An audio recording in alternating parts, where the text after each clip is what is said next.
Welcome to the Monday Night Men's Forum. I'm Matt, FarmHopLife. Tonight we're talking about the kids are not all right. We got problems. But first, personal event. Jeremy, go ahead. Personal event. I bought a 4-wheeler. Nice. Used? What? Used? Yeah, used. Mm-hmm. And I bought 7 other properties at tax sales. 7. Yeah. Well, I mean, I don't buy the properties. I bought the tax certificate, but dang. Yeah. So 11 acres, which is there's an 11-acre plot that I want to keep. The others I kind of want to hold on to them and flip to pay for some future stuff. But yeah, so that was this week. Nice, cool. Dude. Nice. So now my luck, they'll come back and they'll redeem all the properties, and I won't have any of it, and I'll just make, I think I'll end up making like 10% off my investment, which still ain't bad. That's better than just indexing it, right? So, not bad. Yeah. Nice, dude. Good for you. So, I'm still. I looked into it like twice since you first talked about it. This property, or these properties that you front the tax bill for, you just pay the taxes like once a year. So it's like a couple $1,000 each, or how much are we talking? So yeah, you pay the taxes. I mean, for all the properties that I bought, I invested $4,500. It's not a lot for 7 properties. For what I got. Yeah, for what I got. No, well, like there was 11 acres. The 11 acres is actually broken up into a few parcels, but it's all together. There's like a 7-acre parcel, another acre, something. Yeah, they're all decent sized properties, and so basically the county auctions them off once a year. If you don't pay your taxes, they auction off the property. Well, they don't auction off the property, but they auction off the tax certificate. And so you pay the tax, you pay the past due taxes, penalties, interest, and then the original owner can come back and redeem the property, and they pay everything that you've paid plus whatever interest is due to you. But after 6 years they don't redeem it, then I can go back and clear the title and not own it outright. Sorry, I had to restart my internet. Oh, cool. You may tell it was like 5-minute story. You may tell it all again. Okay. No, I actually don't care anymore. Cool story, bro. Nice. Cool story, bro. No, that's awesome though. All right, Grant, go ahead. Can y'all hear me? Yeah, you're yelling actually. Okay, well, I'm actually driving to the beach right now. I'm on my honeymoon, and yeah, just having fun. I got clumping bamboo. That's awesome. When are you going to make a vehicle out of totes, like the tote mobile? That'd be pretty cool, like a bus. I'm on board. Yeah, something. Yeah, anything. It can. It can't be that hard. It can't be that hard. I mean, I don't know. Elon's having problems with his Teslas, so. Yeah, but I'm not going to run it on a battery. That's true. Maybe you could just put a go-kart as the frame, and then put like a tote over it, and cut a little hole for the windshield, and goats in the front pulling it like a sleigh. Goats and totes. Nice. Yeah. By the way, your name changed. IBC King or Goats and Totes? What? I mean, that's what Scott keeps calling me. But I'm not signed in on anything on my phone, so I'm just driving. So I just made up something real fast. I'm surprised it wasn't ASDF. And Grant, I was in a basketball league when I got married, and let's just say that I didn't show up for all the games after that. So, you could be excused, from the men's forum on your honeymoon. Yeah, I pretty much just wanted to jump in for like the first 5 minutes and then leave.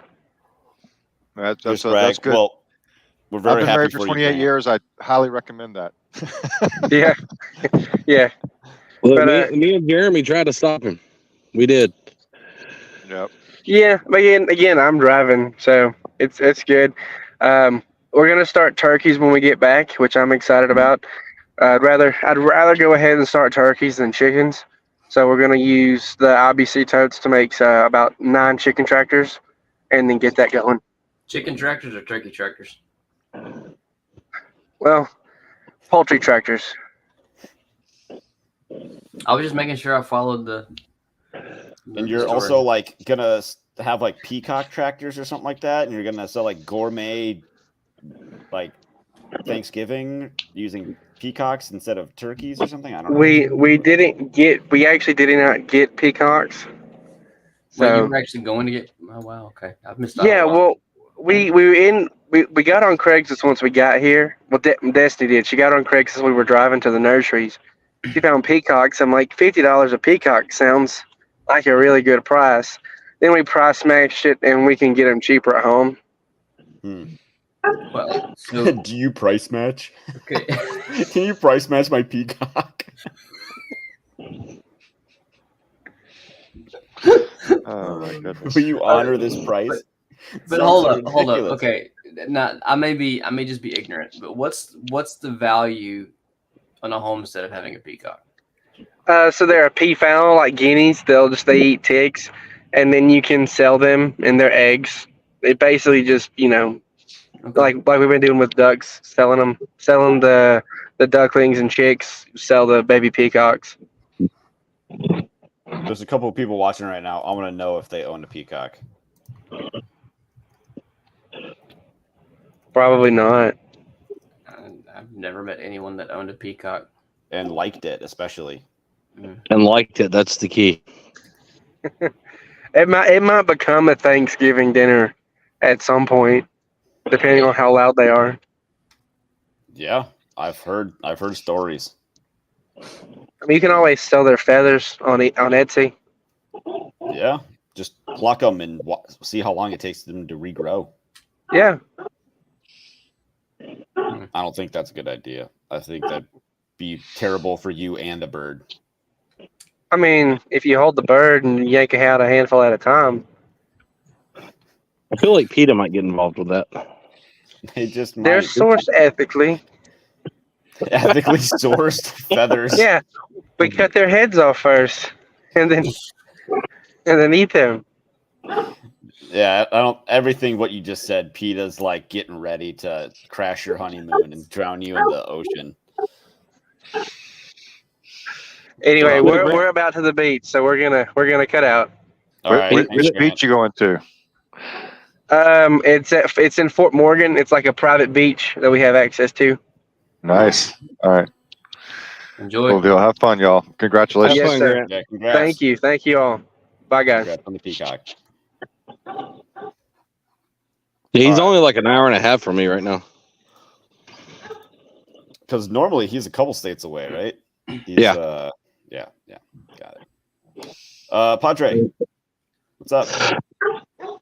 I have any replaced.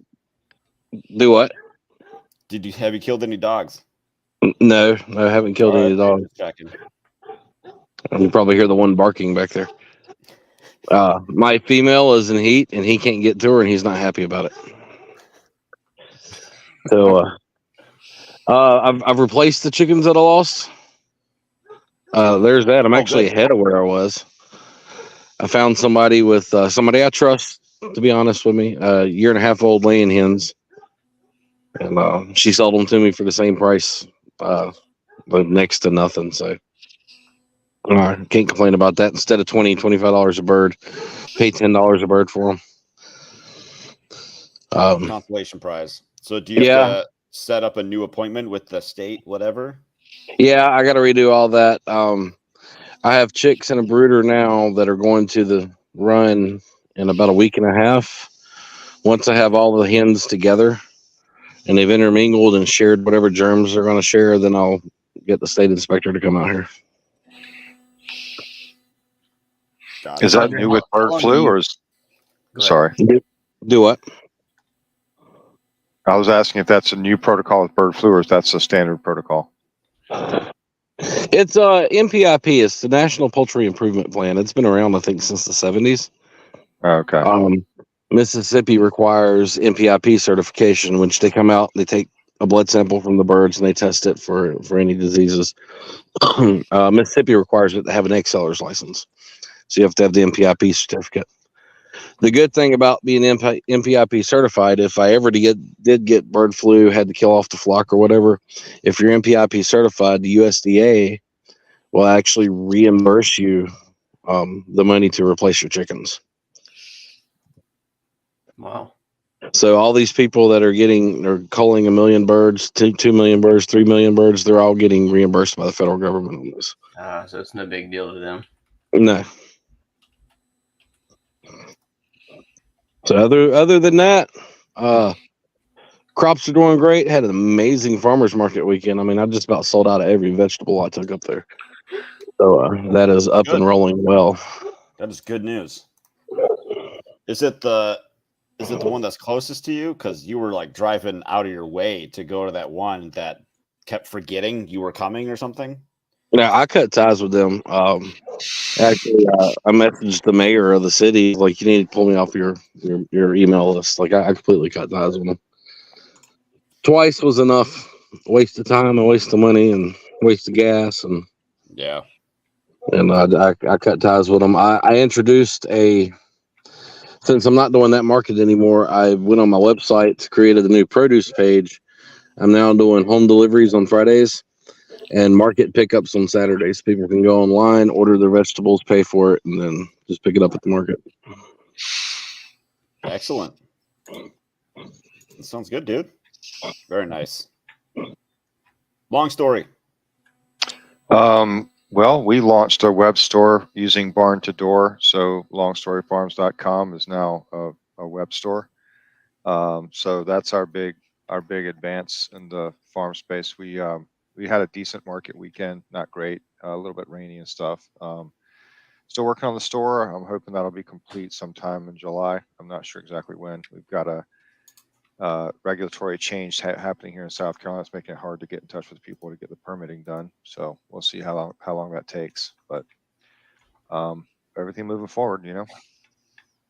What's that website? Just longstoryfarms.com? Yep. Okay. Nice. Yep. Are you still held up on the store? I mean, not really. Everything's in my hands now to get it done. You know, but we just have the permitting issue with the state. We've got to work through. I want to get like a pre-inspection before we. Maybe not even a pre-inspection. Just want to get someone to kind of sign off on, you know, the way we've set things up in the kitchen, so that we're not going to have a problem. You know, find out that we're going to have to, you know, build something or whatever that we don't know about. But we've had trouble reaching the right people because they're moving all the food regulation from Department of Health and Environmental Control over to South Carolina Department of Agriculture, which is probably going to be better in the long run, but in the short term, it does create some, you know, transitional headaches. And my wife called one lady and she's like, she hung up on her and then called her back and she's like, today's my last day. Call this number. So we called that number. It was disconnected. It's like, goodness gracious, you know, kind of crazy, but we'll figure it out. Hopefully we'll get that handled in the next couple weeks. Good. So coming along. Yeah. Look forward to Keep updates. pushing. So almost there. Yeah, man. Almost there. Cool. I'm out of town. I don't really have any updates. Last weekend I was planting that mystery bush that you guys took 45 minutes to figure out. Did we ever figure out what it was? Padre did, yeah. He cheated though, but that's fine. You guys I did. I used my Plant ID app. That's right. I thought you said you Google it. I thought you Googled it. It was it's the picture of this app. It's the name of the app. For those that don't know, I sat behind a honeyberry like for at least half the episode. And I was up until 11 p.m. planting them. So they're in the ground. How many did you have? Only had 3. Okay. But his soil is like 90% rock. So that is he had true. to fizzle his way in. That's right. I had to go get a permit for dynamite and whatever. So yeah, got those planted. Tried to make some more Vanderbilt like garden beds, and then just ran out of time, dude. Had a wife got sick and delayed my flight on purpose so I could at least get her. It's not like I called it a bomb threat. Relax. You like gave me this look like you delayed your flight. How did you do that? No, I just caught a different flight and Dynamite. That's how you delay the flight. Yeah. Multi-purpose dynamite. Don't buy dynamite next time. Just buy sparklers, duct tape, and electrical tape, and it'll get the job done. Tannerite, yeah. Yeah, you don't have to get a Oh yeah, permit the for that. sprinklers. Yeah, I like that trick. Yeah, that's a good one. You don't need a permit for sparklers, so. That's right. Most states. We blew a trash can 50 feet in the air once with sparklers. Oh jeez. Anyways, I'm in Pennsylvania right now, so be home shortly. That's it. So, this episode, I'm glad you're on, Jeremy, because I'm going to lean heavily on you for multiple reasons. Yeah. Let's see. Long Story's kids are way too old. Oh my gosh. Padre, What are you saying here, man? they're basically my age. Padres kids are homeschooled. My kids are 2 and 4, so they're not in school yet, but we're looking at it. And your son isn't. I know you send your son to school. No shame there. Just I don't. You have boots on the ground. Hey, my wife's a teacher, so you know. That's Public true. school. That is true. I would lean heavily on Padre as well, because I bet she sees a lot more than what I might see. And as for the no shame in public school, like, we're in Alabama, and I don't think a lot of that. I think the agenda in Alabama has been a lot better than some states. The moment that we see that there's some type of agenda being pushed in schools, then we've already had that discussion that we'll yank him out. I forgot to mention. He's an only child, so he needs that socialization. He doesn't have siblings with him. Sure. The reason I brought this up is that in the news recently, there's that 10-year-old kid, Sam something. I forgot his name. Tooch. I don't remember. Committed suicide after being bullied at school, and his parents complained and contacted the school 20 times, and surprise, the school did nothing, and the kid killed himself. 10-year-old kid killed himself after being bullied. Now, a lot of people obviously blame the school for not doing anything, but it's like, what did you expect? I don't see a whole lot of like losing kid. Terrible. But let's be fair. Those parents sent their son to school rather than anything else. They had 100 options, and they chose to just. So I'm gonna push back on you on that, though. All right.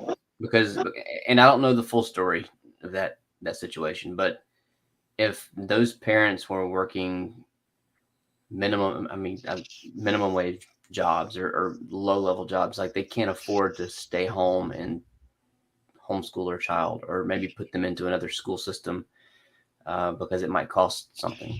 So, cost them more than to go to whatever school that child was at. I don't know the situation. Now, it could be that they did have 100 different options. It absolutely could be that, and it could be heavily weighted on them. But I don't know that story. Well, I'm going to side with Matt here for a second.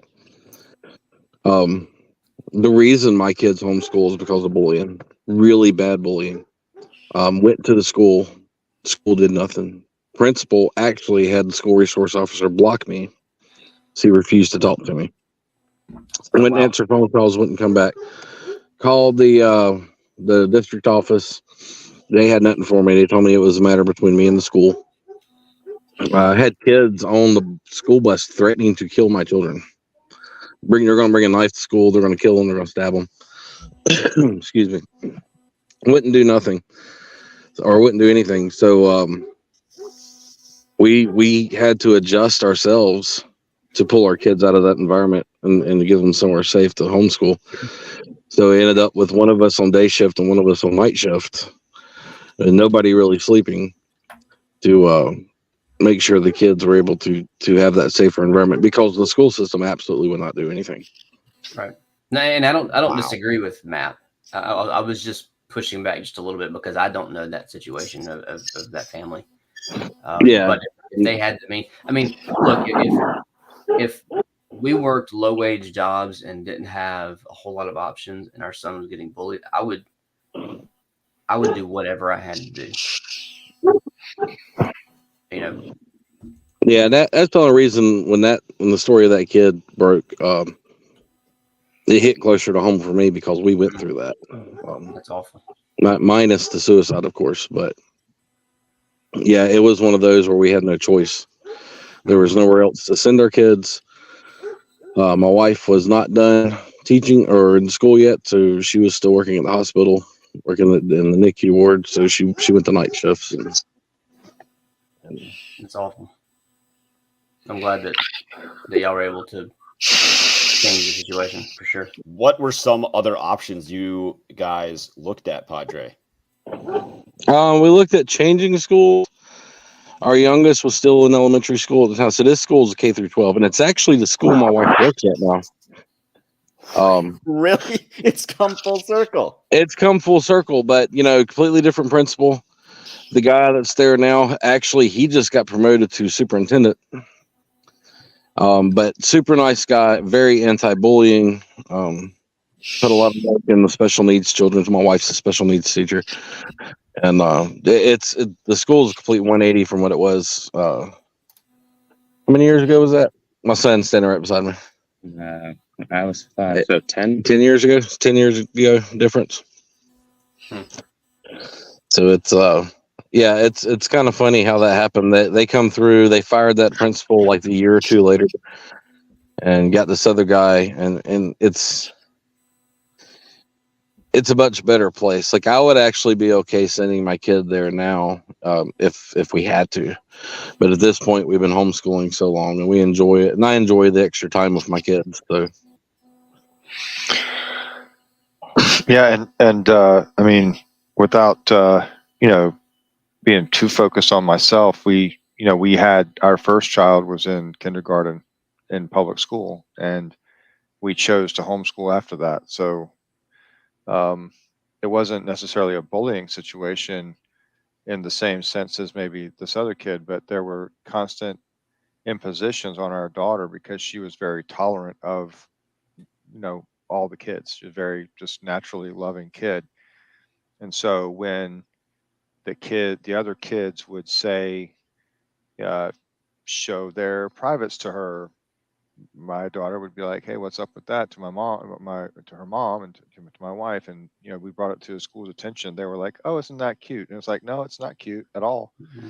And there were constant things like that happened throughout that time, and that really ended up with us switching entirely to homeschool after that year. So none of our kids ever went to school after that. That is so odd.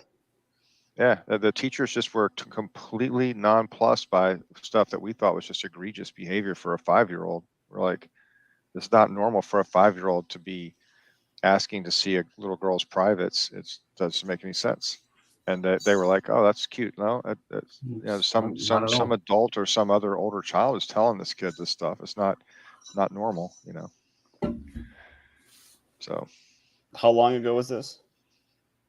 It's I mean, she's 23, so it's been 18 years, I guess. So, but I think it's only gotten worse. I guess my point. I think, when we were in the situation, the biggest issue for me was, my mother was dying of cancer, and we were having to go and take her to school, and then like basically walk into the office with her and then sign her out so we wouldn't get written up for truancy. Yeah. And it's like, this is a kindergartner. Why are we having this conversation? Yeah, it's weird.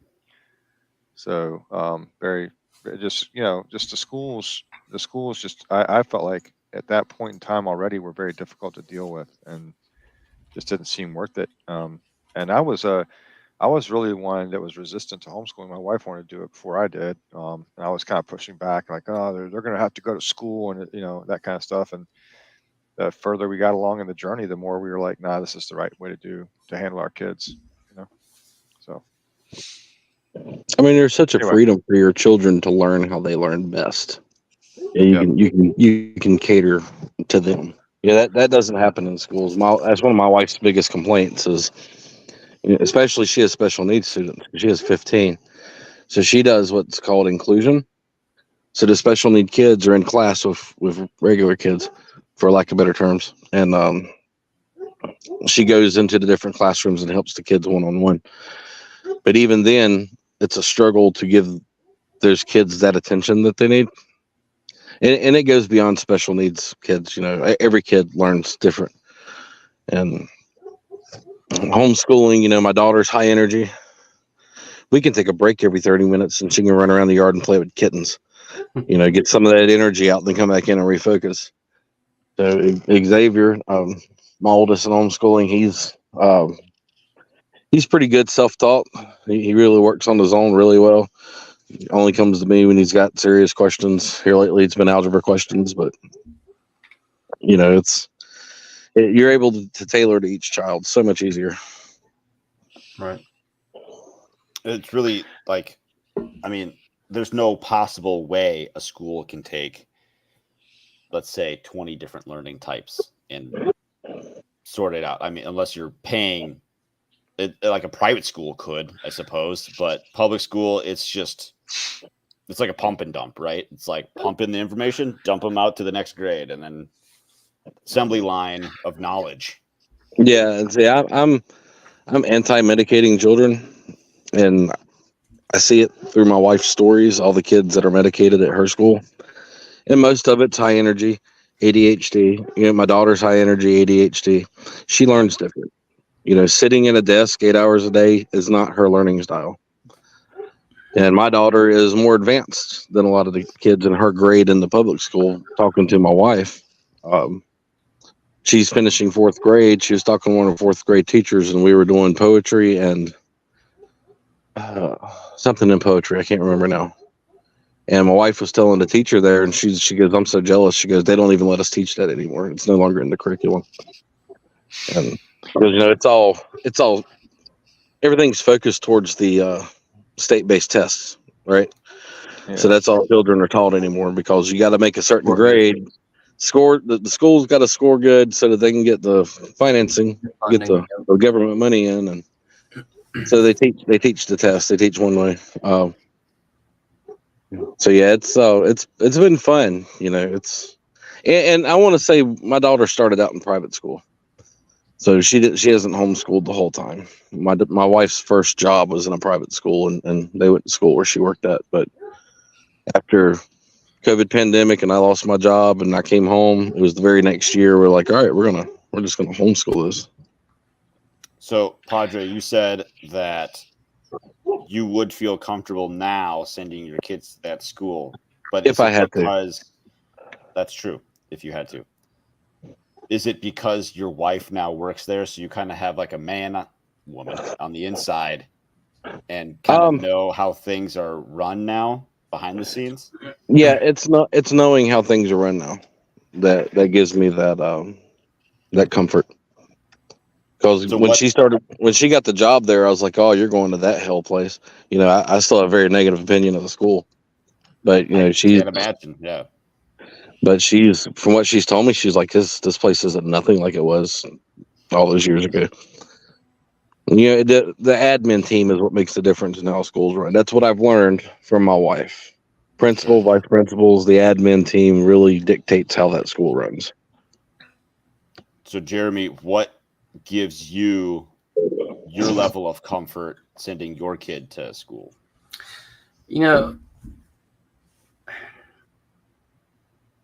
We moved into the city that we're in for the school system. My wife's sister teaches in the school system, one of the best school systems in Alabama. It's not the best, but it's one of the best in Alabama, or at least in our area. And We have a very open level of communication with my son. I mean, like, in fact, we were sitting at dinner before the podcast, and I said, "Hey, guess what we're talking about tonight?" And I told him, what we're talking about, and just asked, like, "Do you ever see bullying in your school?" He's in 4th grade.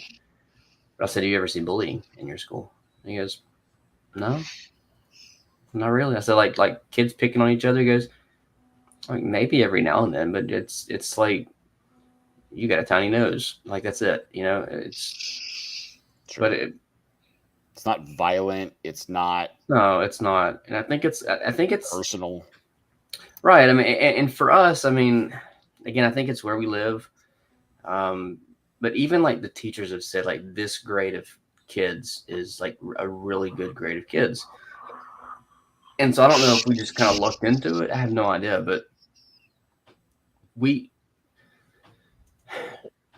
mental health issues run in our family, and we always keep a check on him.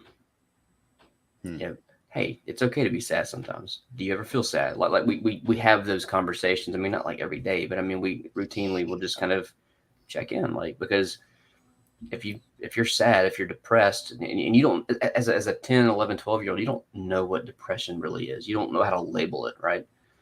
Yeah, so we ask some of those questions, and I feel like there's a pretty open communication channel with this, but I guess none of us ever truly know. But right, it's really kind of based on where we live, the insight that we have into the school system, and I think we're pretty comfortable with where we are. But again, at any moment, if there was any bullying situation going on, I'd yank him out in a heartbeat. My wife would stay home from work and homeschool, or we'd do something. We do whatever we have to do. But we just, I don't know, like if we had lived where we lived before this house, before this city, I would not have felt comfortable necessarily with public school. Interesting what you said. The teacher said about this year, the 4th graders being so great.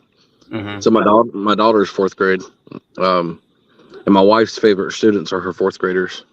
She talks about how great they are. So it's kind of interesting. And I mean, like all these kids, all their kids just. I was just saying, all like this group of kids, like they all get along. Like they all read, and like they're competitive with each other, but like in a healthy way. And I mean, like it's bizarre. I mean, like I remember let's say, like, I think elementary school is pretty tame. I think once you start getting into middle school, you start seeing a lot more of the social cliques and the bullying and the picking on people. So we're still in the upper elementary school. That's kind of what I was curious about, how it will progress. And we've got our eyes on that and our ears open, and we're very aware and attentive to what could potentially come. And again, if it comes down to it, I mean, we yank him out just like that. So one thing that you brought up that I don't think like a lot of parents do is that they have an open line of communication with their children. So like in this case, the parents obviously knew about the situation with their son, but a lot of times, that's right, you hear a lot of stories where like the kid just ends it and the parents are like, I was happy. Yeah, I didn't know anything was wrong. Well, it's like, not to like armchair parent here or whatever, but and like it's all a hindsight thing. We're just talking about things so that other parents can kind of, be aware. We have to talk about it so people can learn. You got to talk, and you got to talk to your kids. Yep.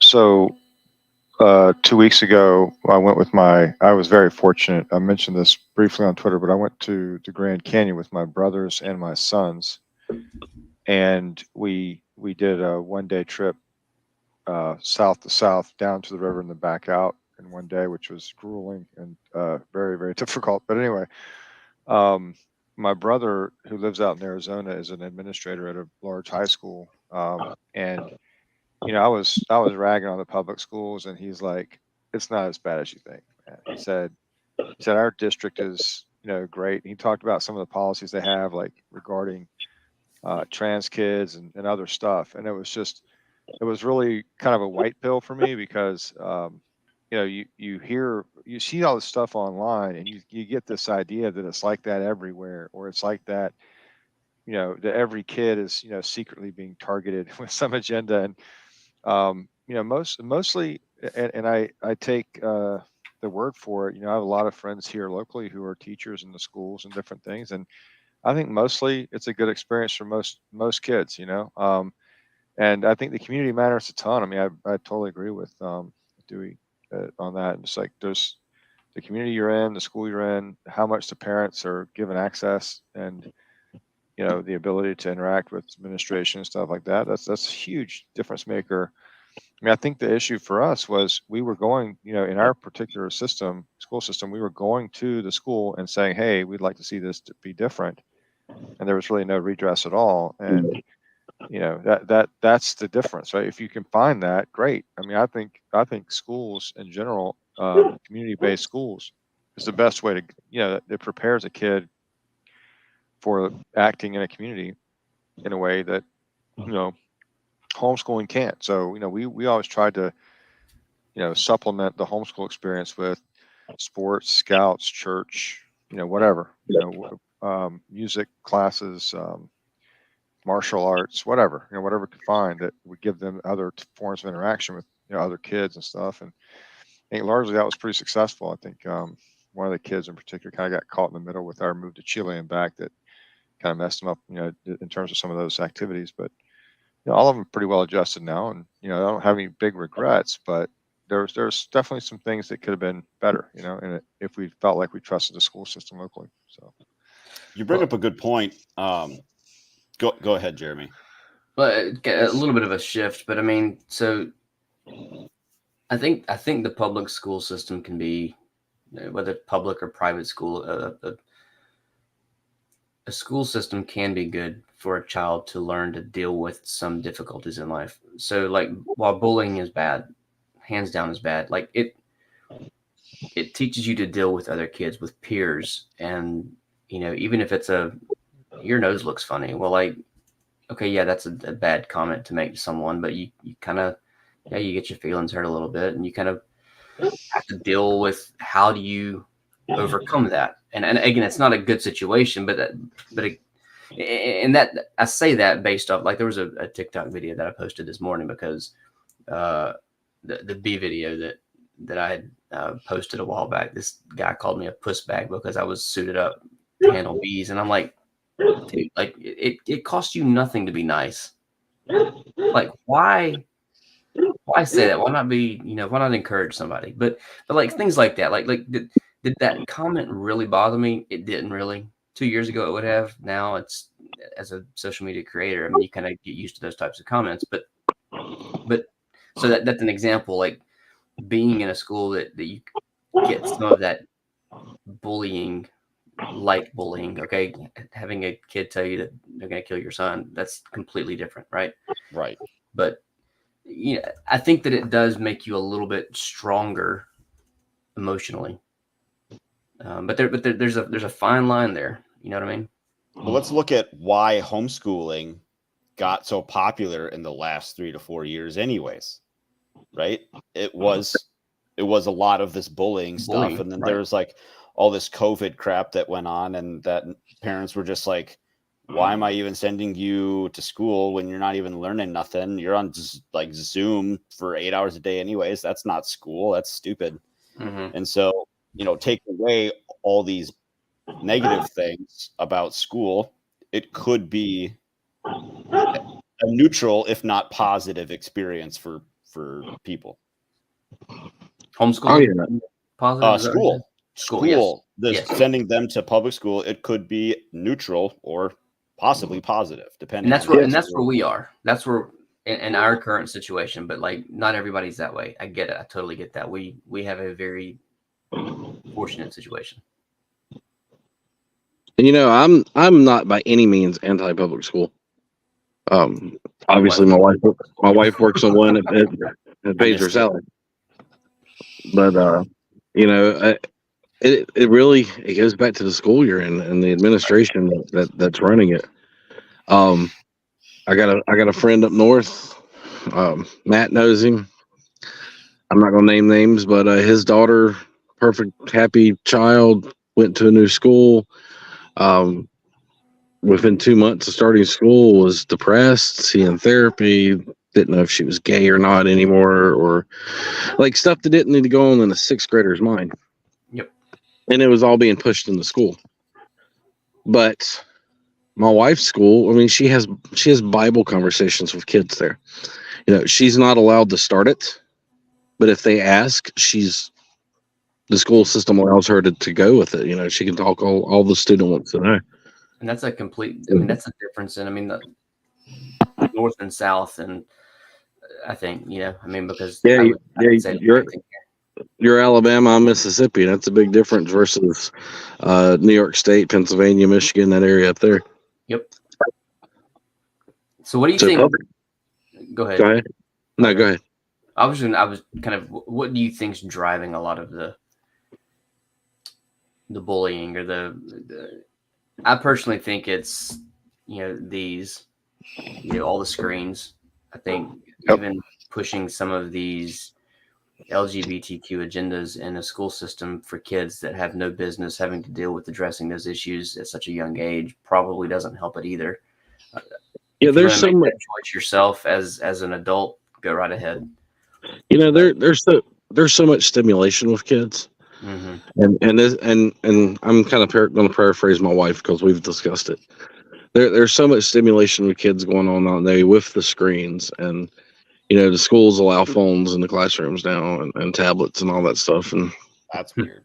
It's it creates we've created an environment for ourselves too, where we have to be stimulated constantly. Mm-hmm. So, these kids get in these 6-8 hour long classrooms and the stimulation's not always there. And creating their own stimulation, sometimes in negative ways. And talking to my wife again, a lot of it's from home. A lot of these kids that are bullies are acting out from home. Something's not right with mom and dad. They're not getting the attention they need, or they're in abusive homes, or, so there's all kinds of different, or there's all different paths that's leading to this problem. It's not one problem, one solution. No, that makes sense. It just seems like it's so much more, and I'll agree with, with Matt's comment earlier that we've seen a huge rise and maybe it's that because of TikTok and Instagram Reels and all these videos that are like just in our palms, we see it more often. But it seems like it's more prevalent. Homeschooling is definitely on the rise. I was reading some statistics the other day, and it's up like 400 and some percent since 2020. Which that's a good indicator. And a lot of it, I think 427 is the number, if I'm not mistaken. But a lot of it, people related back to the pandemic and the homeschooling that was taking place, like you was talking about, these 8-hour Zoom calls. And it was just stupid. And as a homeschooler, my daughter is where she needs to be. She's right along with her public school peers, ahead in some places, right on schedule in other places. We finished school in 3 to 4 hours. Nice. It's. So I was homeschooled, sort of. I went to public school up into high school, and then my 11th and 12th grade year, I was like, I'm out. This is dumb. I don't like it. Well, so my mom was homeschooling my 3 younger brothers at the time.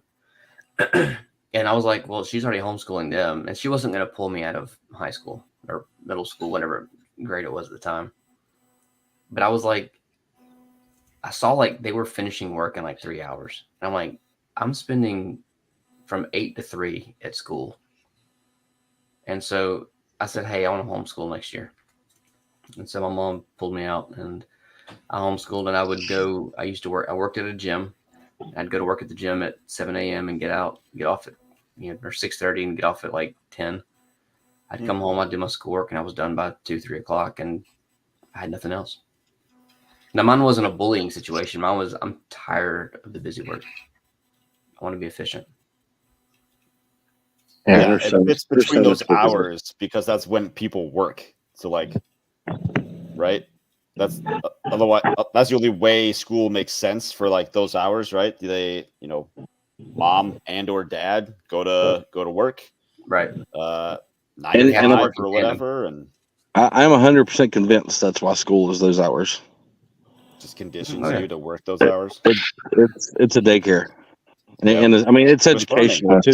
It's an educational too, but now parents can go to work and they don't have to worry about where their kids at. Until summer rolls around, Right. which we got to Well- start the conversation. Well, next about what we down wanna here say. down here, the city schools have gone to year-round schooling. So Really? yeah, the county schools, like my wife, still gets a summer break, but city schools are year-round now. Do they just have like more breaks throughout the year? Yeah, they do a week here, 2 weeks there, more often throughout the year. That's interesting. Yeah. Wonder how that plays out. Yeah, my wife ain't for that. She's like, I need my summer break. So do they have any type of summer break at those in the city district? They do like a 2-week summer break. It's 2 weeks. They do 2 weeks in the summer, 2 weeks in the fall, 2 weeks in the winter, and 2 weeks in the spring. So they have those 4 2-week break periods. Interesting. So they could bring in some gardening experts and teach kids how to garden then, because like that's always been a complete change of subject, but that's always been like, why don't we teach kids to garden? Well, it's because it's summer and stuff grows in the summer and kids aren't in school. Yeah, I I brought it up. I've mentioned it. So It's a windowsill. I've mentioned it to people in the upper admins around here that could actually do something about it. And I volunteered my time too, and I haven't heard anything back from anybody. So now, at my wife's school, they have one teacher that she actually applied for a Department of Education grant and got it, and she's built raised beds this year and bought some some starts to put in the raised bed. So the last half of the spring semester, she has been teaching her kids Nice.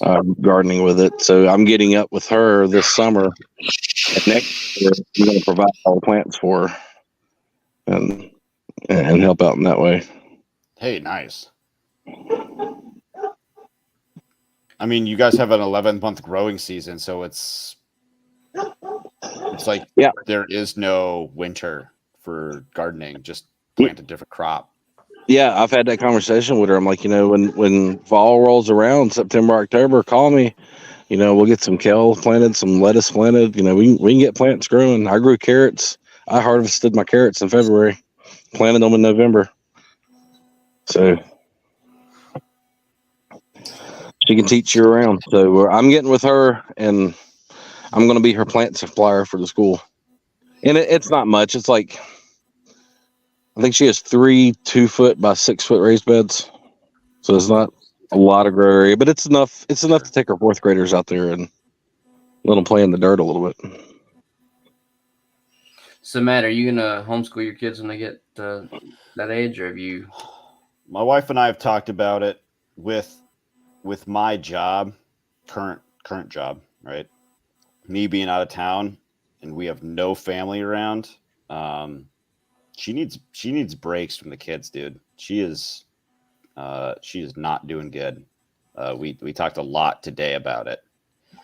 How often are you traveling? In general? Too much. Way too much. I don't like it for a lot of reasons. Sure. Look, my wife's home every evening, and I need a break from time to time. But at least you're there, right? You're physically there. I'm off anywhere and everywhere, Pennsylvania. and it's not like it's not. No. There's not a schedule. No. It's not like oil field where it's 2 weeks on, 2 weeks off. Where I'm like, when my 2 weeks are off, like I'm home. Like when I'm not in the field, I'm at the office. Like it's. Yeah, no. I was saying I feel for her. I completely understand. Yeah. So I have help in the evening time, and I still want 20 minutes here and there. Yeah. Right. So to I finish, feel for you, the Matt. statement- I'm in the same situation. And my wife did it when I was traveling pretty much every week. My wife did it, but we had co-ops. That there's other ways to do it. Than just the mom being the teacher.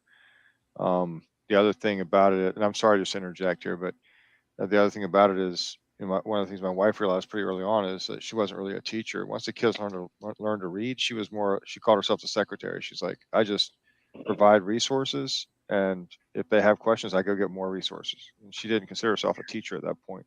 Yeah, I tell people So- I'm a tutor. I'm a tutor. I'm Yeah. not a teacher. Sure. Anyway, sorry to jump in there, but No, that's all right.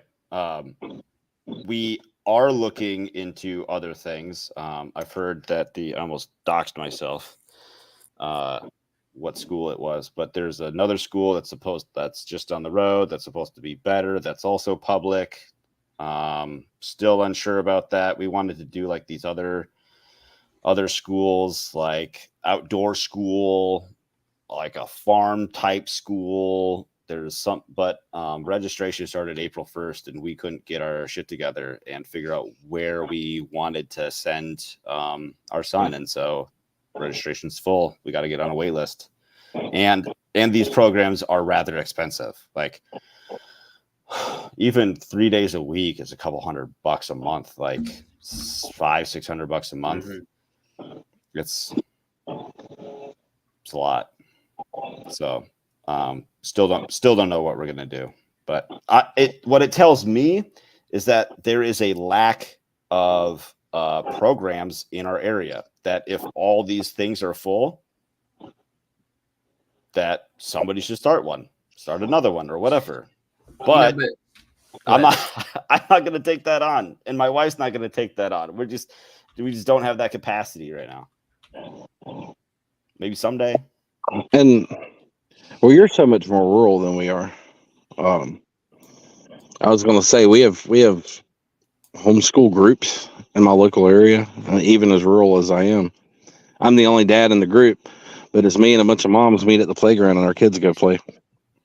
And so we get that adult interaction, and the kids get that kid interaction. And I'm telling y'all, why I like jumping on these podcasts when somebody invites me, I kind of miss adult interaction. It's me, my 15-year-old, and my 10-year-old 24/7.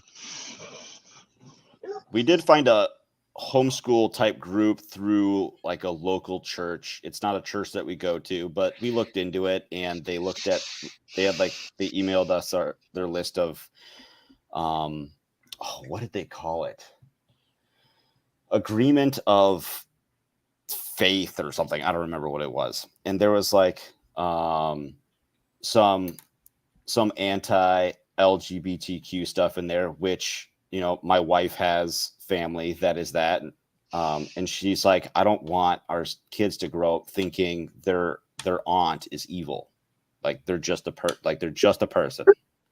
And then if you go down a little bit further, they talk about, like, I think they believe in like young Earth theory or something like that, where, like Earth is only like 4,000 or 6,000 years old, stuff like that. And I'm like, I can almost get around that. I can almost work with that, but it's just, there was too many. It didn't work for us.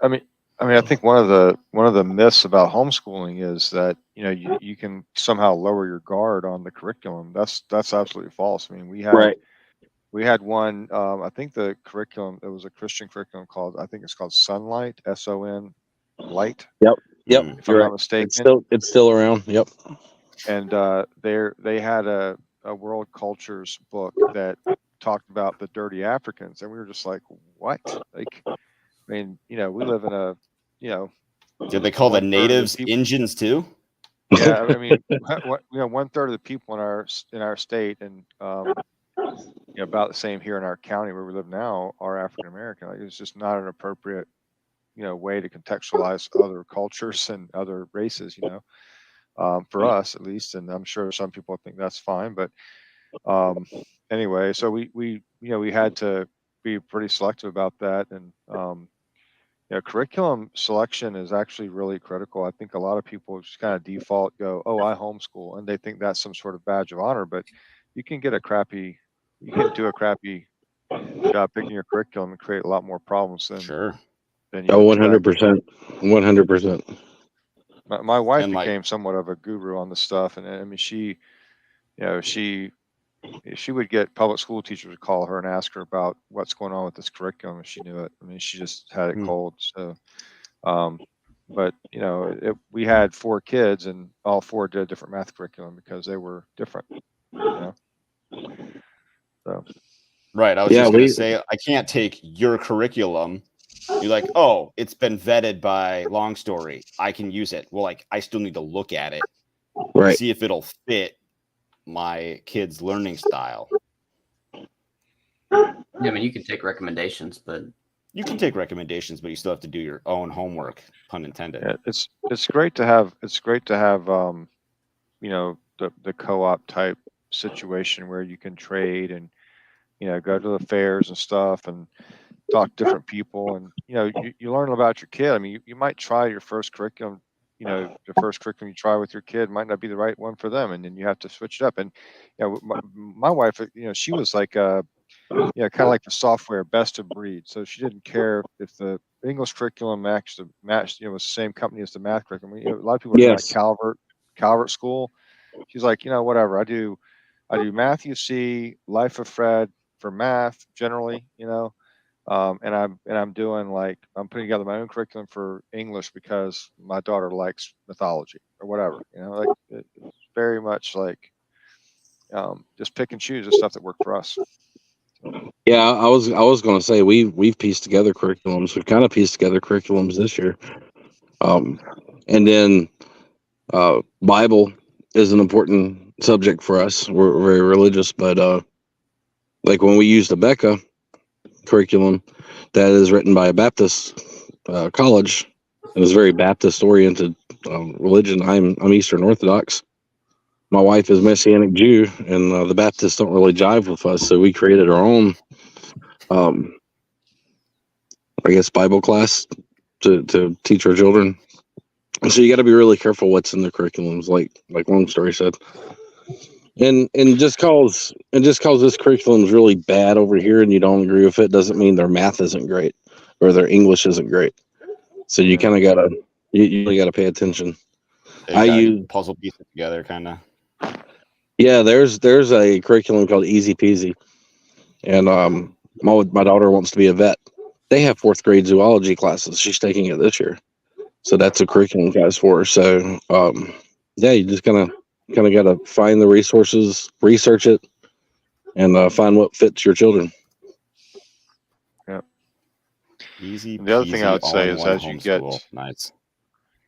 I'd say the other thing I'd say is as your kids get older and they become, we gave them a lot more latitude as they got older. Like this year, we jokingly say that our kid's on work release because he has like a part-time job working at an accounting firm. So we're letting them do much more self-directed stuff, and so that might be like more of a internship type style thing, or it might be, just like I did a agriculture, like a regenerative or sustainable agriculture class from one of my kids.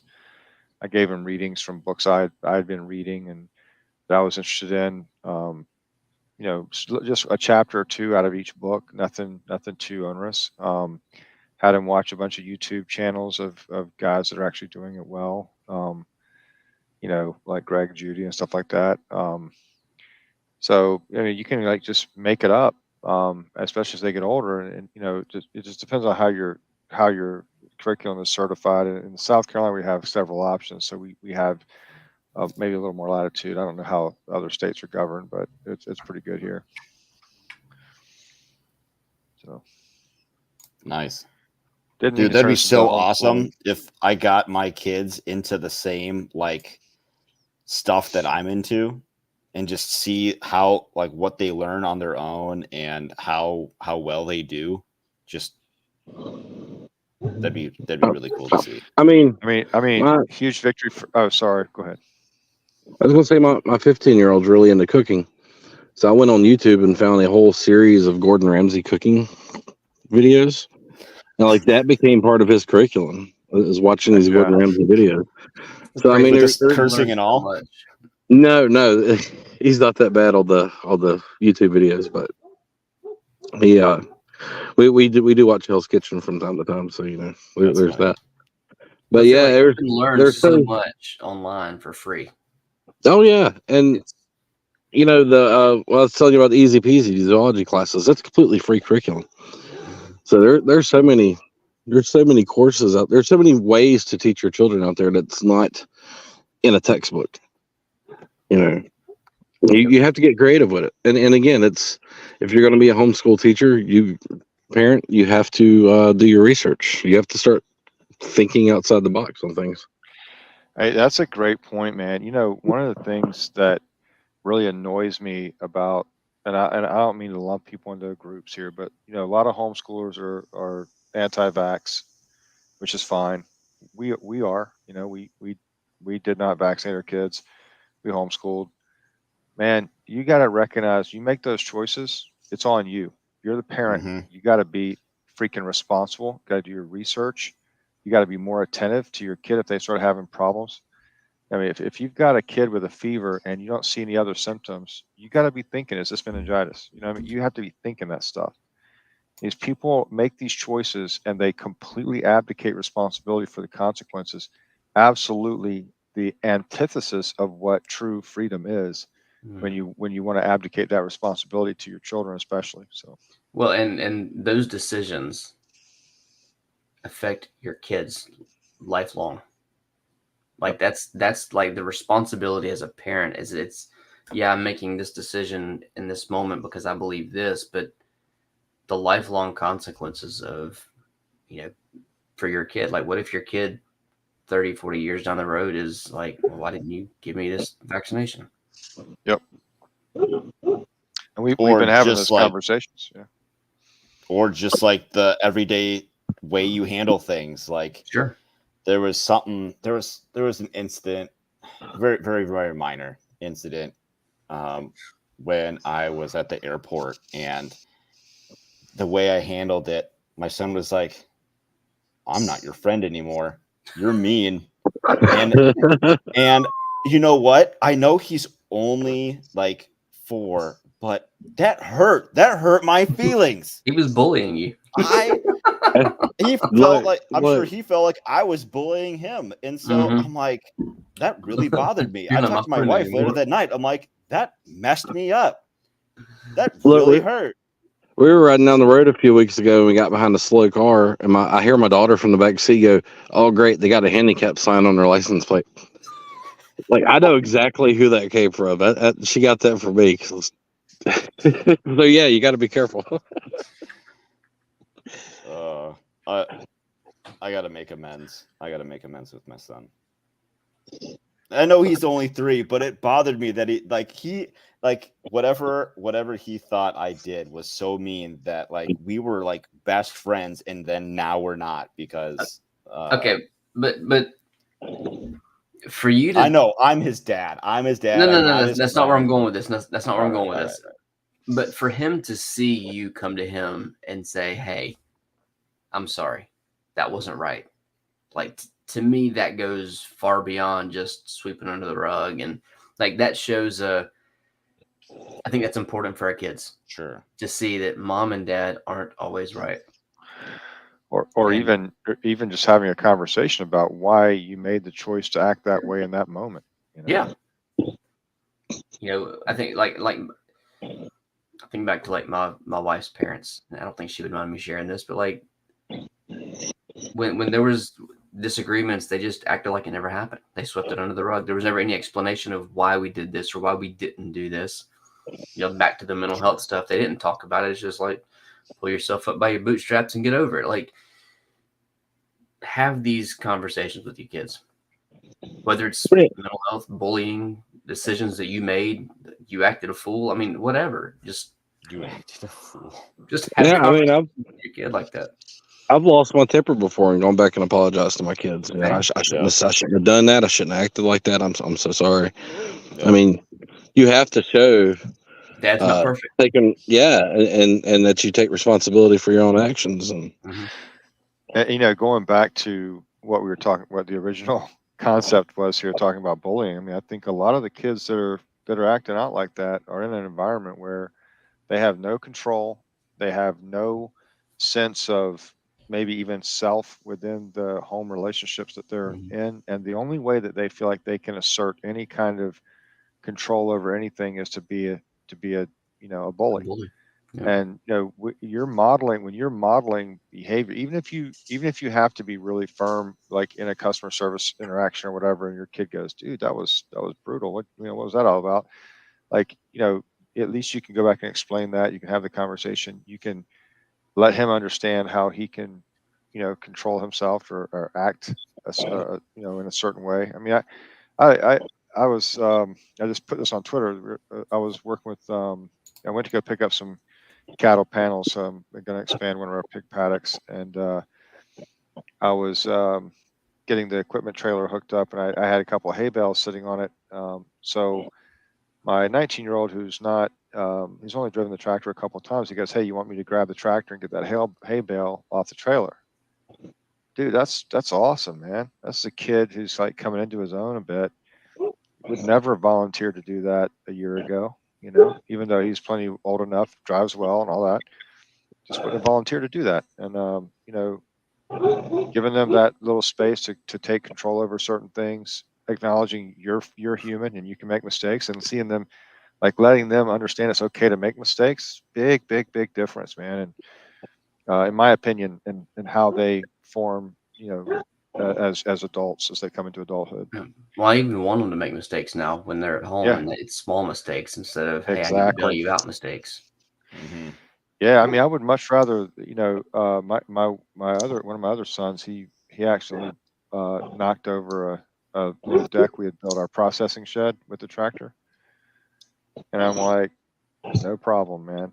It's much better to make that mistake right there than it is to make a mistake when like someone else's kid is at the farm or whatever, like that. There's a context where those mistakes are completely forgivable. Oh yeah. And how you respond to those mistakes is key, because if you overreact and your immediate response is to punish, and like they're afraid to make mistakes. They're afraid to tell you things. It's like my son, he's gotten to where he'll come and he'll confess things that he did a couple years ago. I'm like, well, that wasn't right. That wasn't good. Maybe we don't do that, but okay, thanks for telling me. Like, it's that's really funny. But it's like he's been harboring this guilt for 2-3 years now, and but the response of, okay, that's not right. We don't do this for this reason. Thank you for telling me. Gives him the comfort to come back and to confide in us, which I don't think a lot of kids have. I'm not saying that we're doing things right, but that's at least our mentality to at least try to do things right. I'll tell you my mess up. So when I met my wife, she already had 2 boys, right? Never been around kids, didn't know how to be around kids, didn't know how to be a dad figure or anything. So for several years, and I'm ashamed of this now, my first reaction was anger and punishment whenever they mess something up. I'm assuming that's how you were raised. Yeah, I had an abusive alcoholic stepdad, and that, I guess, it's true. What you grow up with is what you grow up to be. But I've learned over the years to calm down and slow down, and my kids are much more open to coming to me now when there's a problem, or if they mess up, or I had to restart over, and that wasn't easy.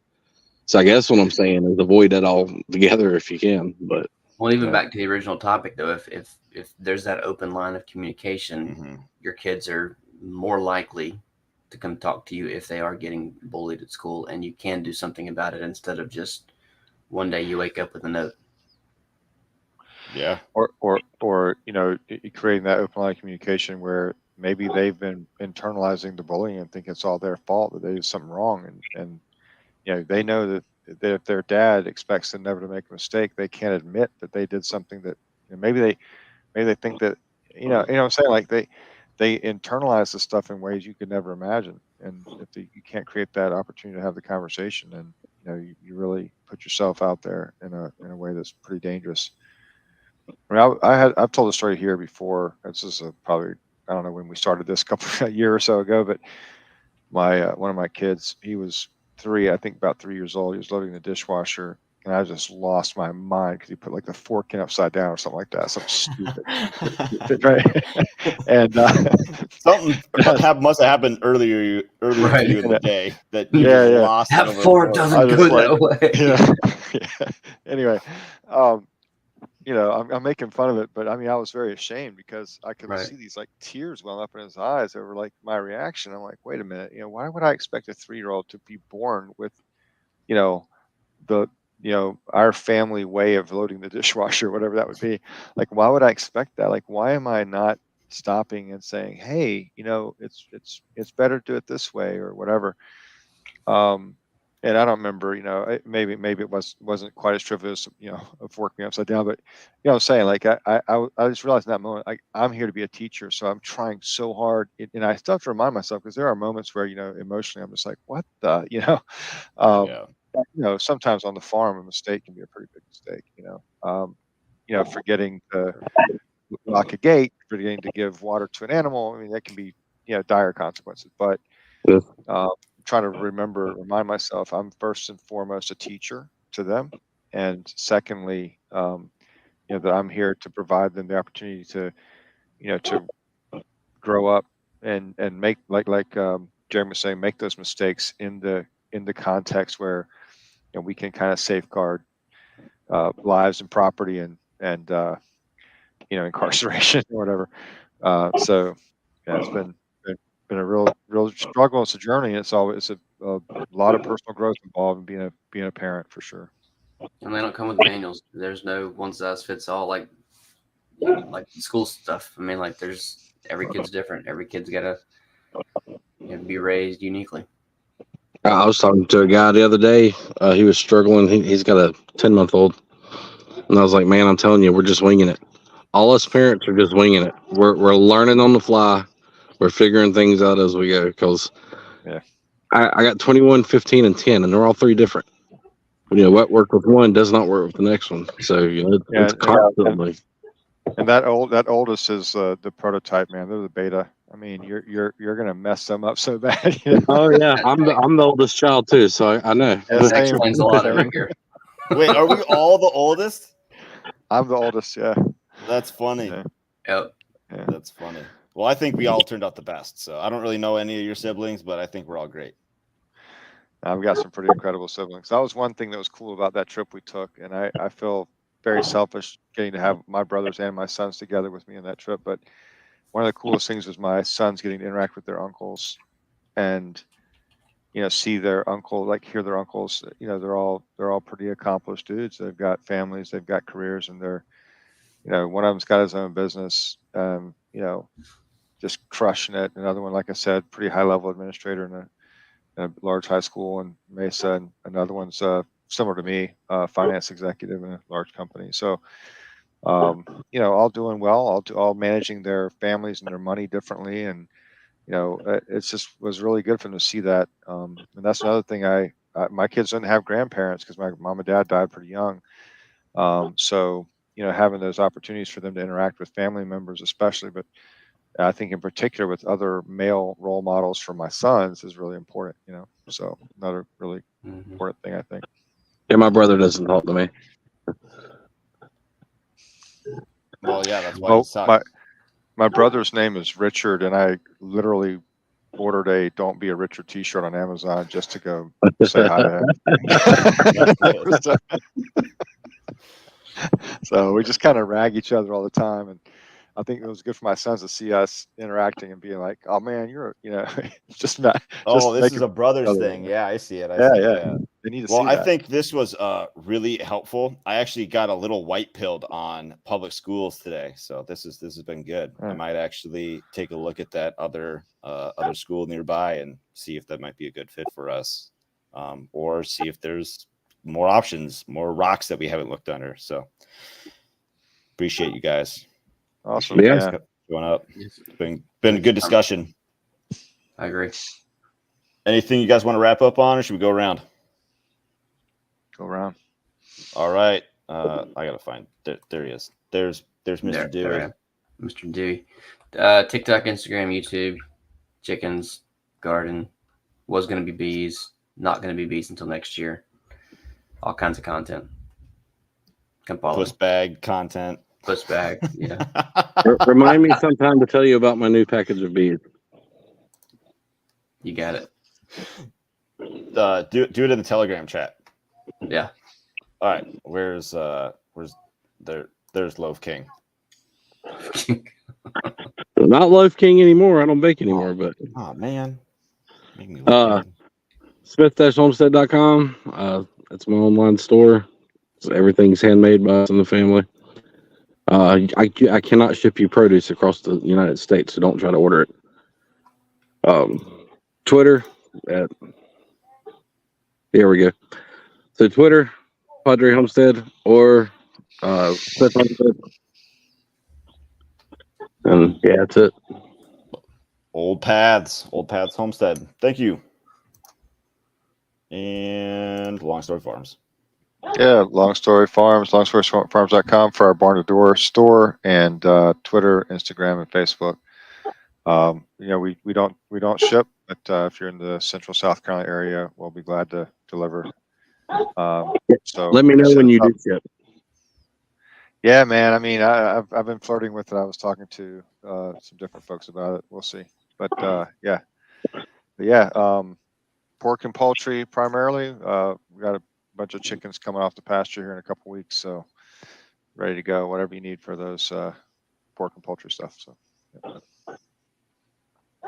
Awesome. Thank you. And I'm at FarmHopLife.com. That's it. It kind of seems like all we do is the men forums lately, but I like these. I like these men's forums. I'm still gonna try to do them. Dude, the content makes the content hard, and when I am home, like my wife's like, you need to be home. Don't be trying to. I know. She's like, I know you want to just make stuff, like catch up on projects. She's like, I need you to be here. Yeah, that's what's important. And so, a lot of things are taking a back seat, like more than they already were. More stuff's taking a back seat. So, gotta respect the wife. So sometimes life does it to you. Yep. So appreciate you guys for showing up, and thank you everybody for watching, listening. Actually, huge turnout. I don't know if you guys can see that number. It says 48 people are 47, right here. Something like that. That's crazy. That's I crazy. had it pulled up on my phone. I kept looking down. Nice. So thanks. Thank you everybody, and we'll see you in a couple weeks. Talk to you later.